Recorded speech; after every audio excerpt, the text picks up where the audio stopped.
So welcome everyone. As we all know, Chanukah cometh very soon, and it's very, very exciting. I've been really beginning to look forward to it and intend towards it since really Sukkot this year. Really started kind of opening to the light that we'll be talking about tonight, the light that comes down on Chanukah, the light that we can bring into our lives. And I almost can't believe it's finally really, really real. One of my children said to me tonight, "Is it tomorrow? Is it tomorrow?" I was like, "Oh, it actually is." It really is. And I was driving through Jerusalem today, and they do something which I can't believe they do. It must be unfathomably uneconomical, but they put up little electric menorahs on basically every single street light. It's unbelievable. So there's like little electric Chanukah menorahs just like everywhere, a million of them. And I was there in the afternoon. I was driving. It was light, and I saw them. And then I drove back again. It got dark, and they were illuminated. They were shining. So I don't want to think about the financial or ecological effects of that, but it was jolly pretty and very festive. It really helped to get me in the mood for the light that we'll be talking about tonight. So let's, without further ado, let's look at the sources on the sheet and start learning about that light together. And please jump in at any point with things on the chat. I see Carolyn said I should take a picture. I should actually, and probably there are good pictures of that online already. You can find them, not during class, but after class. But if not, I'll be happy to share pictures of that. So as I said, please jump in on the chat with anything you want to share at any point. And if it works out logistically, I'll be happy to hear from you as well. I'll be happy to unmute people, but we'll see how that goes. Let's start with the chat. I'll check it regularly. So the first source is Midrash from Genesis Rabbah. It's from our earliest layer of Aggadic Midrash. It's probably written something like between 300 and 500. And it may go back further, and there may be an oral tradition going back further than that, but that's when we think it was written. So it's talking about what happens during the creation of the world, during that first week of creation that's discussed right at the beginning of Bereshit, of Genesis. And it says, as soon as the sun set on the night of Shabbat, so Friday evening, the Holy One, blessed be He, wished to hide the light, but He showed honor to Shabbat. Hence it is written, and God blessed the seventh day and He dedicated it. He blessed Shabbat with light. When the sun set on the night of Shabbat, the light continued to function. So all began praising, as it is written, beneath the entire heaven I have seen it, and His light is upon the ends of the earth. So let's just contextualize a little bit here. This light we're talking about is the special light of creation, which you may have noticed this or learned this before, and you may not, but the light is created on the first day of creation, but the sun and the moon and the stars are not created till the fourth day of creation. So the Midrash does what it does. The commentary fills in the gap of explaining, well, what is this light then? If it's not the light of the sun, moon, and stars, what is the light that's created on the first day? So it's this special light which we're talking about, which was allowed to continue functioning even through Shabbat, even at nighttime of Shabbat. And now we're going to learn more about why the Creator made that decision and what the significance of that is. So the Midrash continues, why does it say in this verse from Job, and His light is upon the ends of the earth? Rabbi Yehuda bar Rabbi Shimon said, just going to everyone just as background noise. I just saw the comment from Kim. I didn't put the handout. So if it's possible to see the handout on your device, that'll probably be the easiest. If you can open it from the email I sent you, but if you can't, then I can try and share my screen, and you can do that. Kim, will you be able to do that? Will you be able to look at the handout on your device? Try and do that. Let me know on the chat if you can't, and I'll share my screen. Okay. So Rabbi Yehuda bar Rabbi Shimon said about this light, the light which the Holy One, blessed be He, created on the first day, Adam could see with it from one end of the universe to the other. So this special light, as I mentioned, was created on the first day, was somehow a light of we could call it universal consciousness. We could call it light of unity, of oneness, a light that the first person, Adam, could see absolutely everything with. But when the Holy One, blessed be he, saw the generation of the flood and the generation of the dispersion, that's the Tower of Babel, who were then dispersed, whose actions were corrupt, he arose, that's God arising, hid it and prepared it for the righteous and the emergent future. So this beautiful light of universal consciousness, where we can see everything in the whole universe from it, it's special, and it's somehow vulnerable. It's somehow precious. God is concerned that it can't be shared with the wrong people. People who act inappropriately, like the people who caused the flood to happen and the Tower of Babel to happen, people who are selfish and destructive and so on, those people don't get to enjoy this light. They are maybe going to hurt this light in some way, going to violate it in some way. This light has this vulnerability to it. So God has to hide it away. So this light becomes known as the Or Haganuz, the light that is hidden away. And who's it hidden away for? Those people who can appreciate it and who will not violate it. The tzaddikim, the righteous ones. La'atid lavo, in the future to come. Continuing, Rabbi Levi said in the name of Rabbi Zera, that light, that special light we're talking about, the Or Haganuz, this hidden light, served humanity for 36 hours. 12 on the eve of Shabbat, that's Friday, 12 during the night of Shabbat, and 12 on Shabbat day. So the primal human, Adam, the first human, got to enjoy that light for 36 hours. When the sun sank at the end of Shabbat, darkness began to set in, and Adam was terrified. As it says, I said darkness will darken me, and the night will be as light about me. In other words, it's getting dark for the first time. The special light's been taken away, and now the sun's going down, and Adam is scared. Understandably, he's watching the world get dark for the first time. Adam says, shall he of whom it was written, he shall strike at your heel, now come to rape me? So Adam is scared that the serpent, the snake, is going to come and rape him, that something evil, something bad is going to happen to him. What did the Holy One, blessed be he, do for him, for Adam? He made him find two flints, which he struck against each other.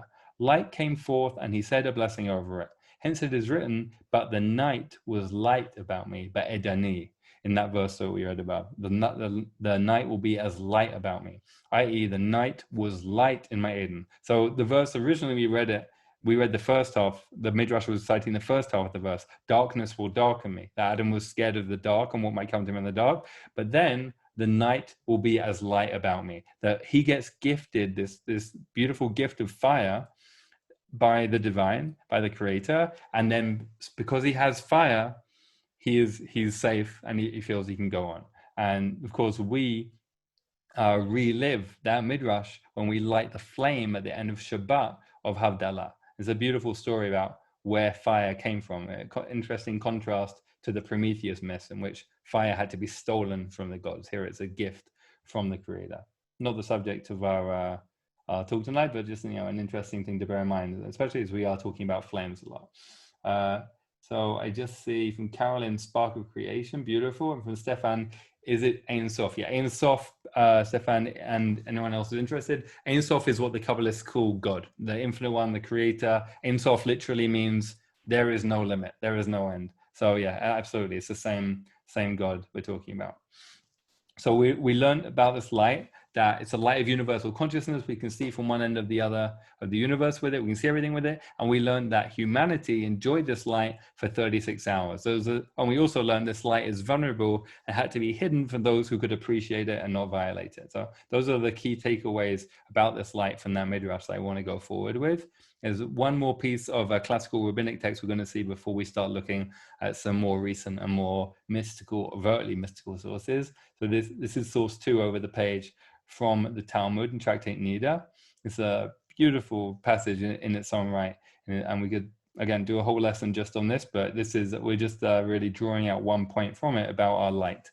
So Rabbi Simlay said, what does an embryo resemble when it is in the bowels of its mother? Folded writing tablets. So something folded up on it. Let me just everyone put the background noise again. Great. Its hands rest on its 2 temples, and its 2 elbows on its 2 legs, and its 2 heels against its buttocks. Its head lies between its knees. Its mouth is closed and its navel is open, and it eats what its mother eats and drinks what its mother drinks, but produces no excrements because otherwise it might kill its mother. As soon as it goes out into the air of this world, the closed organ opens and the open one closes. For if it were not so, then it could not live even for 1 hour. And a light is lit for it above its head, and it looks and sees from one end of the universe to the other, as it is said, when he lit his candle over my head, and by his light I walked through darkness. So, beautiful story about where we all were once, right, in some kind of womb, and that we were all folded up and we were in this symbiotic relationship, whether if it was our mother's womb or wherever it was. And as we go out into the world, what's closed opens, what's open closes, which is a beautiful and very accurate description of what happens when a baby is born. It has to adjust from one biosystem to another one. And the light is lit above its head. And with that light, you can see from one end of the universe to the other. And of course, that is one of the few characteristics we know about that Or HaGanuz, that special light of creation that we saw in that other early rabbinic text, in that other early Midrash. So you might have thought from the first text that, okay, very nice, this light existed at the beginning of creation, and very nice that Adam saw this light, but I'm probably never going to meet Adam. But this piece of early rabbinic text, this piece of Talmud is telling us that every single one of us actually had an experience of this light before we were born. And it goes on to say that every single one of us actually is taught Torah by an angel. This is the passage that says that the angel teaches us all of the Torah, all the Torah that we need to learn, all the Torah that is like our portion in Torah. And then as we're born, the angel gives us a little tap here, just under the nose, and then we forget it. We forget it, and then we spend our whole life trying to come back to it, trying to remember what we already know, which is why when we learn something which resonates deeply with us, there can be a sense sometimes of familiarity and it's somehow homely for us in the sense of coming home to something. So the light of creation, the light that was hidden away, is actually shared with every single person. It's interesting that both texts quote from the book of Job, the first section of the Midrash, about 10 lines down, quotes from the book of Job, and it's talking about the creation of the world, and it's talking about Adam. And here also it's quoting from the book of Job. Job is not Jewish. It's not a text about Judaism and Jewish ethics and living Jewishly. It's a really interesting book of the Bible for a lot of reasons, and that's one of them. And of course, Adam also, this is way before Judaism and Jews, right? This is humanity. This is the human condition. This light is part of the human condition, and we actually have already accessed it, and we therefore potentially could access it again. Just seeing a few things on the chat from Jerry. Is it fair to call it enlightenment? That's yeah. I mean, it's beautiful. I never thought of that, but I think that's a very good use of the word enlightenment in this case. Seeing that light, seeing everything connected from one end of the universe to the other with that light. Beautiful. And that may well be, one of the experiences that went into why that word was used in English to mean what it means. May well be that kind of experience. Emma says, is God's hiding in this light related to Simsum? Let's think. So Simsum, for those of you not familiar, is that Rabbi Isaac Luria Yarizal said that to make the world, God had to make God's self smaller. God had to make space for us. So I want to say, Emma, that it's not exactly the same step of creation, but I think it is a similar principle. The principle is if God shares God's self fully, and with that, the same principle applies to God's light, then there isn't free choice for us. We don't have enough space for ourselves to develop and do everything. So anytime that any part of God or light or love or anything good is hidden or contracted, that is a form of Simsum. Yeah, it's not the primal Simsum in the creation of the world. It's maybe like a later iteration of it though. Yeah, thank you. Good question. Let's see. Leah says, can you explain how this resembles folded writing tablets? So I can't explain too much in detail, except that it was explained to me once that people used to write on basically stones or rocks which were folded up. So they're saying that the fetus is essentially folded in on itself in what we would call the fetal position, like with its knees raised in. That's how it was explained to me. Deborah says, is there a good meditation book that has Jewish exercise you recommend? Yes. I think it will ruin the flow of the class if I go into book recommending mode now, but I'd be very, very happy to email with you about that after. I have many recommendations on that subject. Brilliant. Okay, keep the questions and comments coming. That's wonderful. So now we've kind of laid the groundwork with early rabbinic text, drawing on the Bible and the Torah, of course. We can now see what the Kabbalists do with it. And that's generally how I like to study, because I generally feel it's faithful to how the tradition works. Kabbalah, it's not some totally separate thing to the rest of the tradition. It's really organically growing out of it. So we're going to see, first of all, a text from the Bnei Issachar. He's a great Hasidic master. Now, this means we're not learning from the early Kabbalists, but the Hasidim are great for us. The Hasidic masters are so helpful. As you'll see his dates there on the sheet, 1783 to 1841. Partly because they kind of straddle between the Kabbalah and modernity. Like they translate the Kabbalah into what we would call psychologically accessible terms. And actually that's something that Hasidut is really very helpful for. In our lives generally, is bringing these mystical ideas into the human experience. So let's see what he does with some of the ideas we've already seen and adding some new ones too. He says in number 3, the light of the menorah of this month, talking about specifically, beginning with Kislev, is an aspect of the hidden light. That's the Or HaGanuz we've been talking about, which is hidden in Torah, as is written in the name of the Rokeach. The Rokeach is a Kabbalist who lived earlier. I think I put his dates there too, 1176 to 1238. So he was one of the last leaders of a movement of Kabbalists and what we might call pietists. They were Hasidim, but they tried to get closer to God.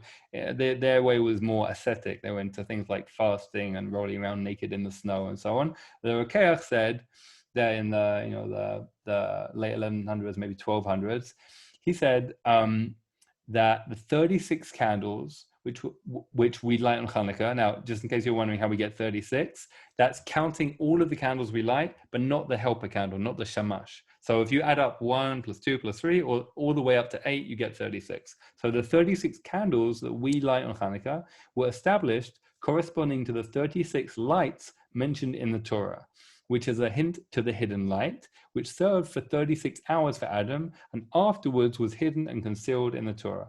Now, the 36 times that light is mentioned in the Torah, quite frankly, it depends how you count it and what you count and what you don't count. But he has his way of counting, which gets to the number 36, and that's great. Jews are very good at counting in ways that, get to all kinds of things. If you want to find it for 36, you can find it for 36. That's fine. That's okay. I can take or leave that. But this correspondence, though, I think is pretty compelling. 36 candles and 36 hours that the Midrash, which we read before, said that our ancestor, the first human, primal Adam, enjoyed that hidden light. So there's a quite nice correspondence there.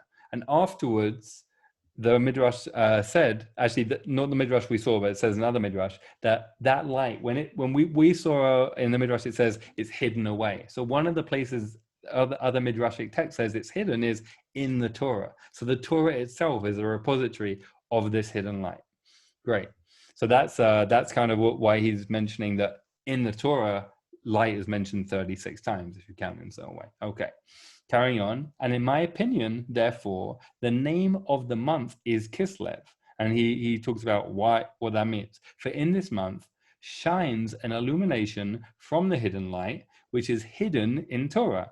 So he's breaking the word Kislev up into two halves. Kis, he goes on, means hiding or covering, and Lev is the numerical equivalent of 36. So if you, Hebrew letters are also numbers. So if you break the word Lev up into letters, it's Lamed and Vet, that's 30, sorry, Lamed and Vav, sorry, that's 36. So then Kislev is hiding 36.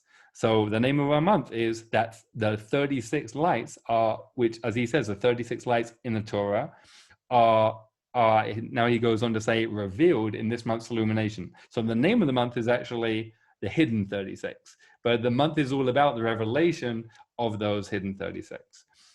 And he goes on, and Tevet, that's now, we're in Kislev right now, and Chanukah is the only festival that spans 2 months. So we're going to go from Kislev to Tevet in the course of the next few days, in the course of Chanukah. So Tevet, the coming month, which Chanukah also goes into, is connected to this light. As it says, God saw that the light was good. So it says right at the beginning of Genesis, in chapter 1, verse 4, it says the light is good. The word for good is Tov, and the letters of Tov, it begins with the tet, and then later in the word you have the vet of tevet. So it's a very, very strong similarity to and like hint towards tevet. So our month is Kislev, which is again the concealment and then the revelation of the 36, and tevet is the good, which is what God said about the light. So that's the beginning of the Bnei Yissaschar's insights about the light. We're going to see some more which complement that and which set us up for a beautiful meditation practice we're going to do. Let me just pause and come back to you all and see if there's any questions. Avril said, should this be considered an addition to the info you gave on Kislev a few weeks ago? Yes. If you were in my earlier class on Kislev, exactly. This is a continuation of that, exactly.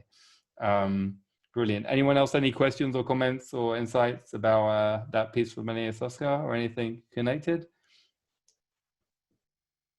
Great, we'll jump in if you do. I'm very interested to hear.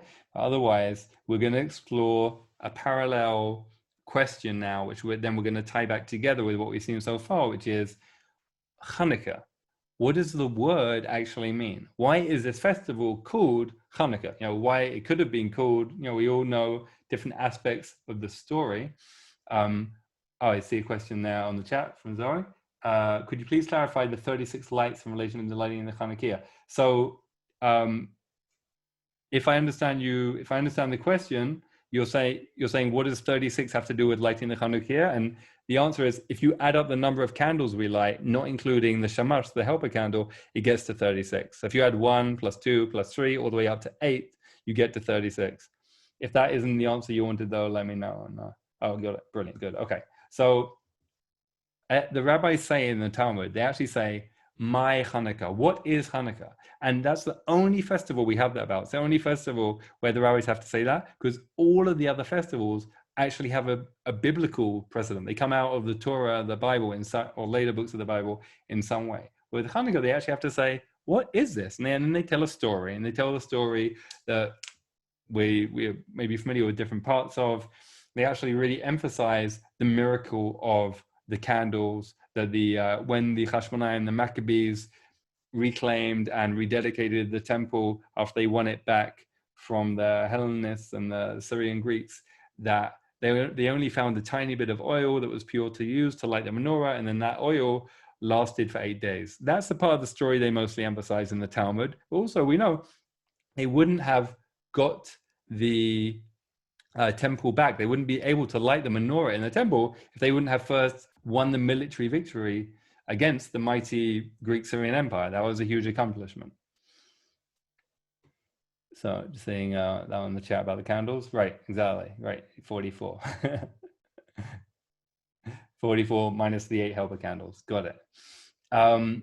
So just trying to keep track of everything here. So back to the question, why is Chanukah called Chanukah?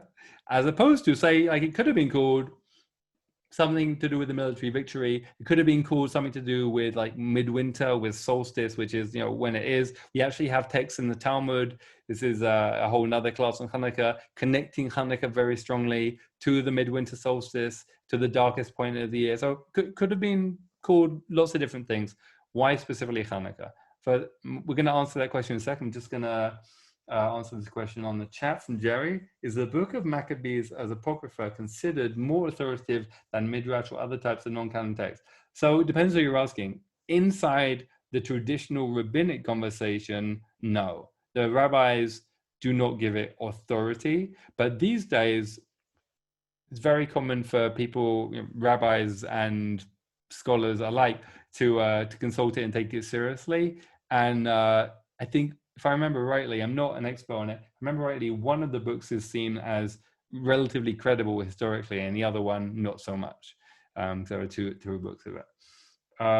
The class on midwinter solstice, I will be happy to send materials if you email me, Daniel. I can do that.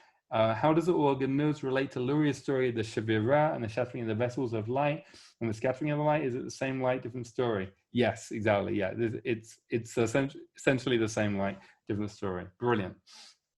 Emma says, does the significance of 36 in Judaism come from this with the 36 hours of light or elsewhere? No, good question, Emma. It's all part of this kind of tapestry. There's a few legends about 36, and this is one of them. There's also a related idea that there's 36 tzaddikim, righteous people in every generation, which is very much related to everything we're learning, because as we've already saw, the Midrash specifically says this light will be enjoyed by the righteous in the future to come. So the tradition evolved that just like the light shone for 36 hours, so too it will be enjoyed by 36 people in each generation. Joe says, I heard that the rabbis emphasize the miracle of the oil rather than military, so not to upset the Romans who are living among time. Brilliant, Joe. Yeah, I think that's a very valid interpretation. And also, it may also say something about their theology as well. But that's a good 2 cents. And Deborah, I would love to tell you about the other classes I teach. Email me. That's not for right now. Otherwise, I'll never get through the class. Brilliant. So let's go back to the sheet. And thank you, everyone, for those questions and comments. Let's address this question of what is Chanukah, why is it called Chanukah, and tie it back in with what we learned. And I'll keep checking the chat in between. So the first time the root of the word Chanukah is used in the Torah is in this verse here, verse number 4 from Genesis 14:14. No significance, there's no magical significance to the number 14:14, in case anyone's thinking about it, because the chapters weren't even made by Jews. They were made by Christians, and then we had to use them to be able to speak to them about it. So the root of the word, if anyone's not familiar, Hebrew is a root language. Every word has a root, usually 3 letters, sometimes 2 or 4, but usually 3 letters, which that root is then permutated, is used, conjugated in different ways to mean different things. And it's a fascinating way of learning a language to see what is the root of that word and then how it is being used, because of course it can be used in all kinds of interesting ways. So this is the first time the root of the word is used in the Torah, and we have a principle the Kabbalists bring down in many places that if we want to understand the meaning of a concept or a word or idea, have to look at where it first appears in the Torah. So here it is. When Abraham, he hasn't become Abraham yet, he hasn't had his name enhanced. When Abraham heard that his kinsman had been taken captive, that's his nephew Lot, who's been kidnapped, he mustered his trained men, born into his household, numbering 318, and went in pursuit as far as Dan. So when it says that Abraham mustered his trained men, the Hebrew is Vayarek et Chanichav. So Rashi, our great French medieval commentator, primary commentator we have in our tradition on both the Torah and the Talmud, and on the Torah, his commentary it's become so widely spread and widely learned that people often get confused between what the Torah said and what Rashi said, and he's almost always quoting earlier rabbinic texts. He's very rarely bringing his own ideas. He's very, very often bringing what certain pieces of the Midrash said. But like a great DJ, it's his selection which is important, and his application of the ideas in the right place at the right time. So he says about our word chanichav, this first use of the root of the word Chanukah in the Torah, he says, the word is written without a yud after the chaf, so it may be read chanicho, his trained one, returning to Eliezer, whom he had trained to the observance of religious duties. So we might have thought from the verse that we're talking about a military situation, we're talking about a war. So we might have thought that Abraham he gathered the people who he had trained to fight, his soldiers, in other words, mercenaries or whatever, people who work for him who are going to fight. But no, Rashi says we're talking about somebody who he trained the mitzvot, for religious duties and obligations, for religious commandments. So, okay, that is interesting. It gets even more interesting. It goes on, the root of the word, the chet nun chaf, the root of chanech, signifies introducing a person or a thing for the first time to some particular craft in which it is intended that they should remain. Now that is what I would call initiation, right? I'm introducing somebody to something for the first time, which I hope they're going to keep doing. I'm initiating them into it, right? It has a similar sense in train up a child in Proverbs, and also Chanukah HaMizbeach, the dedication of the altar, and the dedication of the house, meaning the temple, Chanukah HaBayit. So all of those examples Rashi gives are really interesting. Normally, when we talk about this root being used in Hebrew in the context of children, we talk about chinuch. We do not talk about initiation. We talk about education. In fact, the ministry of education in Israel is called, the ministry of chinuch, right? That's what it is, mitzvah chinuch. That's how we usually translate the word. But actually, there's something very deep here that we've really lost in translation. When we say education in Hebrew, we really mean initiation and even dedication, because as Rashi says, it also means to dedicate the altar and dedicate the temple. And what does that mean? Well, what does it mean to dedicate an altar and dedicate a temple? It means to prepare them for use for the first time, right? That is very different to educate, right? I could educate somebody in how to do all kinds of things that wouldn't have any, positive connotations at all, right? But dedicating somebody and initiating somebody, that has a different sense. So we're going to see this brought out beautifully now in the Kedushat Levi. Rabbi Levi Yitzchak Aboditchev, great Hasidic master, also very, very important teacher in the Hasidic movement generally, and for me personally. And he's very, very beautiful, especially on Chanukah. So he says here in source number 6, I'm going to explain to you now why we call Chanukah Chanukah. Why we call the miracle of Chanukah with the oil Chanukah. For Chanukah is from the root word hinuch. The point is that we find in the Torah that hinuch refers to clothes of the Kohanim, the priests who served in the temple, as it says, to initiate them to minister. So he actually brings a different example to Rashi, but similar kind of thing. Rashi talked about the altar and the temple itself, and Kedushat Levi talks about the clothes of the priests who worked in the temple, parallel example. For everything which is made into a place for the dwelling of elevated sanctity, first needs to be made into a vessel prepared to receive, so that there will be a place for the sanctity to come and dwell in that thing. So it might sound obvious, but very important principle for our own practice, which we're going to get to, in this class, but also generally in life. You want something good to dwell somewhere in yourself, your home, in your life. So there needs to be some element of preparation to make the appropriate vessel. And this, he goes on, is called chinuch, as in how we initiate a child in mitzvot, same example that Rashi gave, how we initiate someone into something, so that they will be a suitable vessel for receiving the sanctity that will rest upon them when they come to maturity.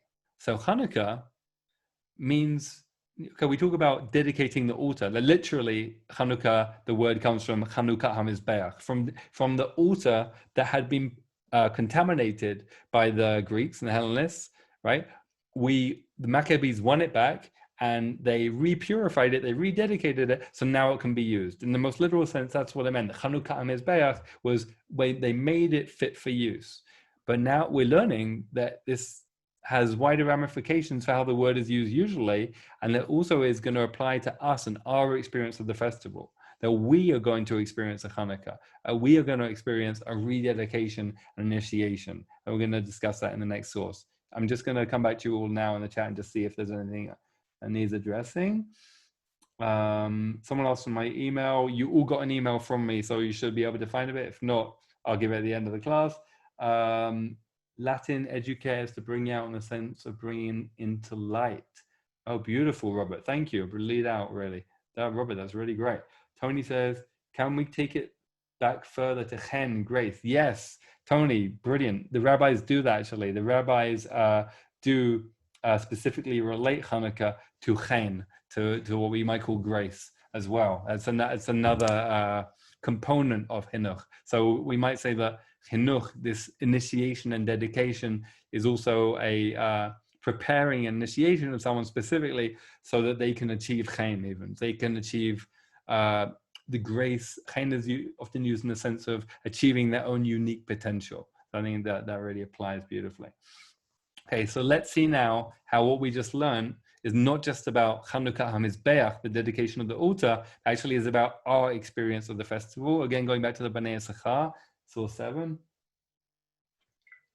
So he says, these days, our festival of Chanukah is called Chanukah, meaning dedication, initiation, in Hebrew, chinuch, and training / habituation. In Hebrew, that's hergel. It has both connotations, so I kept both in for both words. So you've got dedication, initiation, and training, habituation. For the future redemption, when the hidden light will be completely revealed to us. Remember, the Midrash said that the light will be revealed for the righteous to come. As we mentioned, it will be revealed for those 36 people in every generation who are righteous ones. It will be revealed in the Torah. So every time that anybody studies Torah, they will get some access to this light. And also in the complete redeemed future, the world of justice and peace that we long for and work towards, the messianic future, the light will be fully revealed. Because then there won't be any need to hide it anymore. Then everyone will have that universal consciousness of seeing everything in the universe. As our sages say, it was hidden for the righteous in the emergent future. As it is written, no longer shall you need the sun for light by day, nor the shining of the moon for radiance by night, for the eternal shall be your night everlasting. So the prophet says, this is from Isaiah, and there are many lines in Isaiah like this that say, in the future, there's going to be this unbelievable radiance. That means we won't even need the sun and the moon anymore. So what's it talking about? Of course, it must be going back to that light at the beginning of creation where there was no sun and moon, but everyone, well, Adam, there was only one person then, could see just fine, could see the whole universe. So that light's going to come back big time. And as Bnei Issachar is saying here, these days of Hanukkah, our festival of Hanukkah is chinuch, dedication, initiation, and hergel, training, habituation, for that future redemption, when that light is going to come back completely, b'shlemut. So we are working towards that world of that light coming fully back, and Chanukah is us getting ready for it, preparing for it. He goes on, this refers to the period after the completion of the current exile by the fourth kingdom to oppress the Jewish people. So that's Edom or Rome. That's, what the Roman Empire destroyed the second temple, destroyed the second Jewish civilization, land of Israel, and then exiled us. And while the kingdom of Greece, which was the third kingdom, was still intact, the blessed God radiated for us a little of this light after the end of prophecy, in order that this light would endure for us in this current exile in the place of prophecy. So let me just get the timeline straight for people. You have the first temple that's built by King Solomon, and that's wonderful. And during that first temple, that we have prophecy. Prophets are running around now. Unfortunately, what the prophets are saying a lot of the time, the ones which are included in the Bible, is, guys, watch out. The temple is going to be destroyed because you're not acting well enough. And indeed, that's what happened. The first temple was destroyed by the Babylonians. And after a relatively short exile of 70 years, again, depending how you count it, we are allowed back to the land and start building the second Jewish Commonwealth and the second temple. So in the second temple, there are different opinions about it. Either there was no prophecy at all, or the prophecy was fading fast. But either way, by the time Hanukkah came around, we don't see any record of anyone having prophecy anymore, according to the tradition. So there's no prophecy anymore, which it means, what's prophecy? Prophecy is more direct relationship with the divine. It's a state of consciousness, which means you can receive what the divine is telling you more directly. So we don't have that anymore at the time of Hanukkah. So instead, we get this gift of this light at Hanukkah itself, and we get it dafka during the third exile, he's saying, to prepare us for the fourth exile to come, because the fourth one is the long one. The fourth one is the one that technically has extended for 2,000 years since the destruction of the second temple. As he goes on, for by this light a person can see from one end of the universe to the other, as we've learned. Therefore, the candle of Hanukkah is called the candle of Chinuch, dedication, initiation, and Hergel, training, habituation, to the infinite light of the future redemption, when this hidden light will be revealed. And in terms of text, there's more text on the sheet. I always include more text. There's always more things to do. But actually, I'd like to stop there, hear what you will have to say about it, and then do the meditation practice together. Because really, we've covered what we need to understand what our practice is going to be based on. So I'm going to do a very quick summary and piece it all together. Then I'm going to come back and see what comments and questions you all have. So we saw in the Midrash in source 1 that this light was there at the beginning of creation. We saw that it was vulnerable. We saw that people enjoyed it for 36 hours. He saw it was hidden away for the righteous in the future.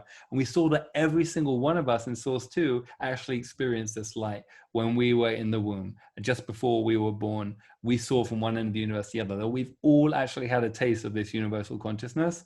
And then we saw that the 36 lights of Chanukah actually relate to this light.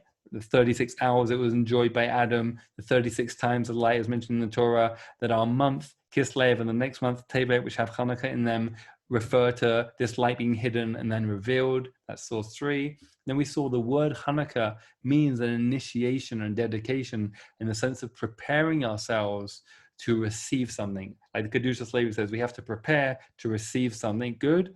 And the Bnei Eschar tells us what that is, that we are preparing ourselves and training ourselves on Chanukah. And this is what it means, that it's Chanukah not only in the sense that the altar was dedicated, but that we are being dedicated and initiated, and we are training to be able to see this light. Because if we want to see from one end of the universe to the other, it's not just going to happen to us and for us. We're going to have to practice it. So that's what our practice is going to be. We're going to do the meditation practice of habituating ourselves to this light. And as I said, first I want to just check in with everyone's questions and comments, and then we'll do that for the rest of our time together. Let's see. Oh, there's quite a few. Okay. Kim, I'm entirely new to Jewish spirituality as a Christian who also studied Buddhism, so excuse my ignorance. When you refer to a vessel, the sense of emptying out in order to receive is an important concept in Christianity. In Buddhism, there was also much talk of emptiness. Is there a sense of emptying here? Definitely, we have a parallel teaching about a full vessel cannot receive and so on. I think that's I think that's part of what it means to prepare the vessel. Yeah, definitely. I also think the texts we're looking at here today are not specifically going into that. I think that's like a whole like another like conversation about like the balance between emptying out and what we also call birur, like sifting or purifying as well. Like different ways you can prepare a vessel. But yeah, wonderful question. Thank you. Julie says, like studying in honor of a departed loved one to raise them up towards Hashem's light. Beautiful, exactly. So that's one parallel practice, Julie. Thank you. Leah says, is there a relationship between this next world light revelation and post-birth from the womb light revelation? Exactly. Yeah, that's exactly what I'm connecting there, Leah. Exactly. Thank you for joining those dots. This is all the same light that we saw before we were born and in the world to come. Exactly. Robert says, I think the Buddhist and Jewish sense of emptiness and what self-negating is very different. Maybe similarities in Christianity, but can't speak to it. Thank you, Robert. Got it. Aura says, this is saying that we can currently access the organas. Aura, or Rabbi Aura? Yes, exactly. We can currently access the organas. That's it. That's why I love the Hasidic masters, because they give us these teachings sometimes in a very surprisingly radical, fresh form. You know, things that we might sometimes think are for other people, or more esoteric or more lofty than us mere mortals, the Hasidic masters bring down in such a way that we realize, yes, this is talking to you and me. We have access to be able to have an experience of this light. And as we, in a couple of minutes, we will begin to do that work of experiencing it for ourselves. Mira says, Rabbi, what you said so far has tied so many meaningful things together for me, in particular this idea of initiation to prepare themselves as vessels of light. Thank you for that, Mira. Beautiful couple of private comments. Thank you for those. Brilliant. And then the question from Mira, the act of lighting the menorah in the 8 days of Chanukah, is it a specific initiatory act? Exactly, yes. So the practice we're about to do is going to be on seeing that light. Now we're going to practice it just by closing our eyes when we don't have the Chanukah candles in front of us right now. But when Chanukah comes very, very soon, if you want, you can light those candles. And by the way, there's lighting the candles at night. And then there's also just lighting them during the day for the heck of it, right? You don't have to only limit yourselves, to doing the practice, at the time of night. If you want to just keep the practice going, it's a wonderful thing to do. So there's the light that we see in the candles is an opportunity to do the practice in a slightly different way. But we can do it right now even without the candles. Just seeing a couple more comments, and then we'll do the practice. Does it apply only the individual level? Could also have meaning on the level of Jewish peoplehood, or even more universal? Yeah, Michael, I think it applies on all those levels. I think we've seen this light was there at the beginning of creation, or be there at the end of time. It's the passages which are quoted are not specifically only about Jews. I think, yeah, it applies exactly to each individual and to each collective as well. And certainly the Jewish collective is part of that. And the Buddha state appears similar to Hasidic separation by itself, to be owned by the one of joy. Yes, but that's a different conversation, Michael. I'm really happy to have that conversation with you. I'm very interested in that. And Stefan says, what color had this light of Chanukah? Stefan, I don't know, but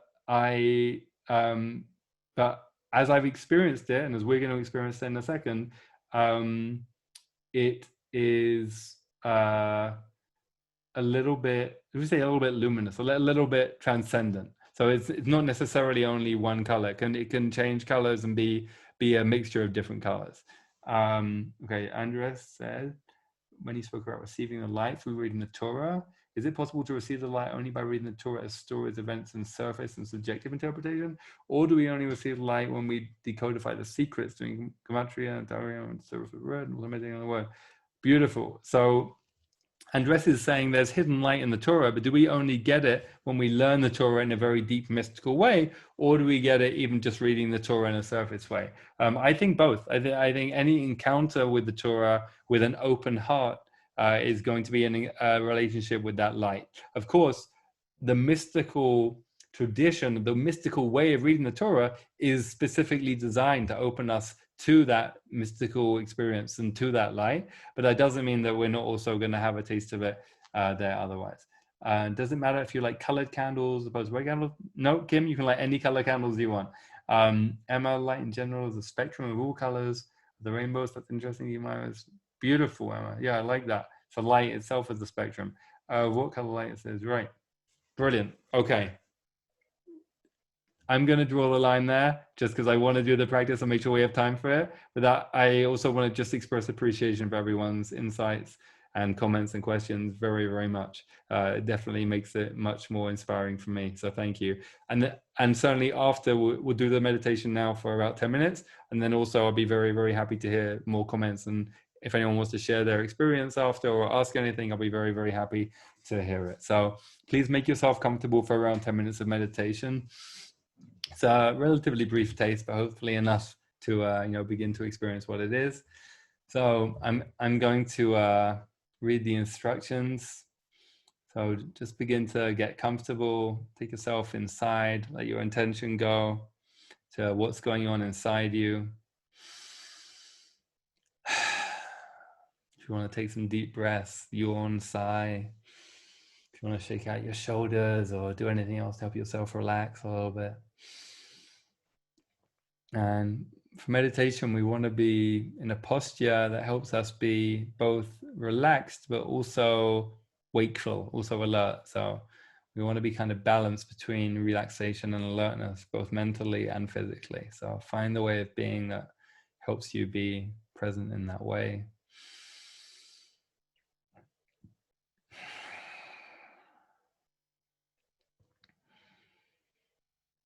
Just notice what's going on inside. Whatever thoughts or feelings are going on. Give yourself permission to close your eyes. If you want to turn off your video so you have more privacy, you're welcome to. It's okay.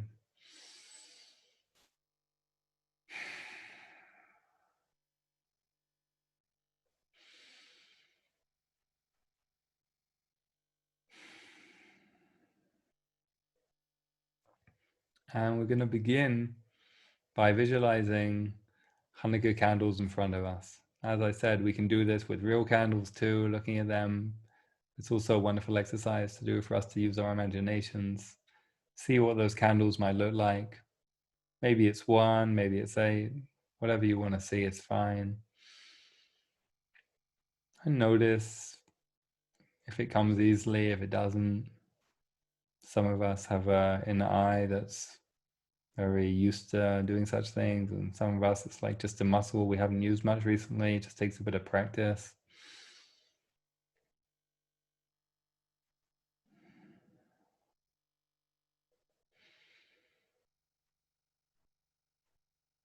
And as we've been learning together, bring into your practice that this candle which we're trying to see, that the light that it's shining is the light of creation, the light of universal consciousness,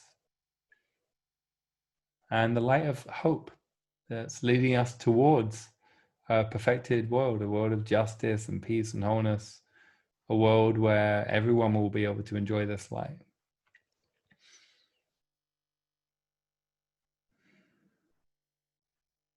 Imagine a world where everyone is at their best, everyone is safe, everyone is kind. This is a light we can use to see that world.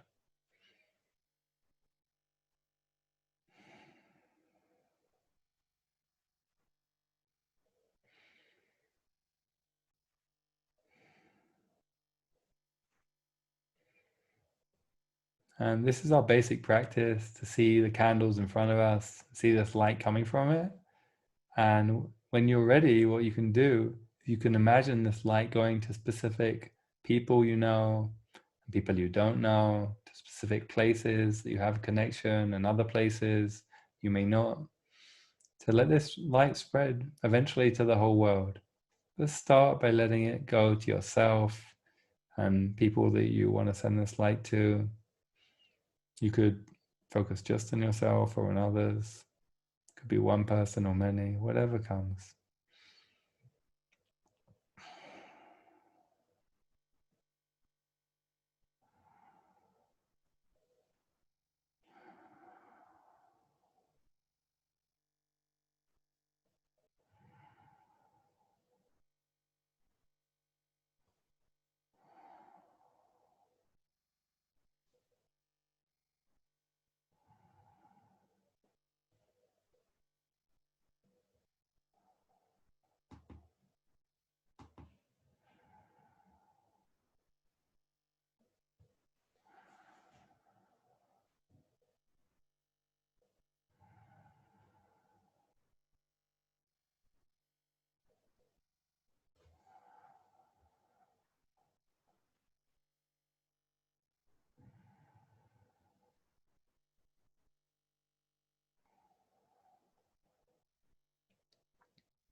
Just notice how the practice is going for you, where your attention is, how you're feeling, and recommit for the last couple of minutes, trying to see that candle in front of you or candles, trying to let that light spread out, feel it yourself or send it to others. A light of connection and hope, a light of possibility. Imagine what will happen if it can spread to the whole world.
And we're going to gradually bring our practice to a close.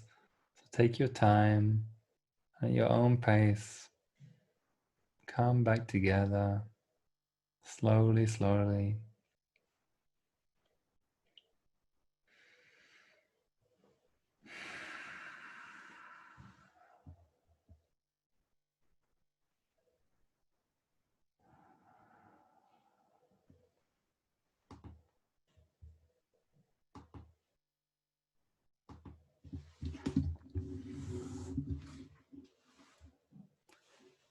First of all, I just want to thank everyone. It's been lovely learning and sitting together.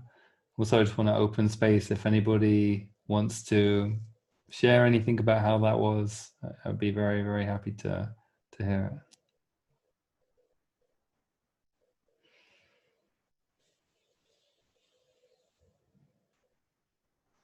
Oh, you're very welcome to those saying thank you. I'll put in the chat my email address just because someone asked for it before in case it's not easy to find. You can also just contact me through the Applied Jewish Spirituality website. That's fine. On the Applied Jewish Spirit, someone asked about ongoing classes. You're very welcome, everyone. You'll find lots of information about other classes, current, previous, recorded, or you can just email me and I'll send you any information you like about it. Thank you everyone so much. I wish you all such a light-filled Chanukah. Please God, light on the inside and the outside, a light we can share and light that we can bring to those around us, a light that we can really bring to the whole world ultimately. And I really hope we'll continue to cross paths and learn together and practice together. Chanukah Sameach, everyone. Thanks, everyone. Bye. Thank you. You're welcome. Thank you. Thank you very much. You're so welcome. Thank you, Rabbi. Thank you. Hag Sameach. This was wonderful. Thank you very much. Oh, you're so welcome. Hag Sameach.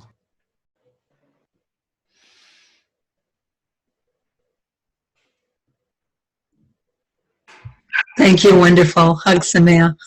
Hag Sameach. Toda Rabba. Shalom. Shalom, you're very welcome. What a treat. Thank you. You're so welcome. Hag Sameach. Hag Sameach. All right, thank you. Bye-bye. You're so welcome. Hag Sameach. Bye-bye.